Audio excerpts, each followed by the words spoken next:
আমি শপথ করিতেছি যে মানুষের সেবায় সর্বদা নিজেকে নিয়োজিত রাখিব। দেশের প্রতি অনুগত থাকিব।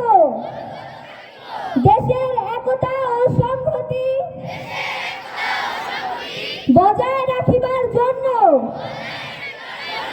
সর্বদা সচেষ্ট থাকিব। হে মহান সৃষ্টিকর্তা,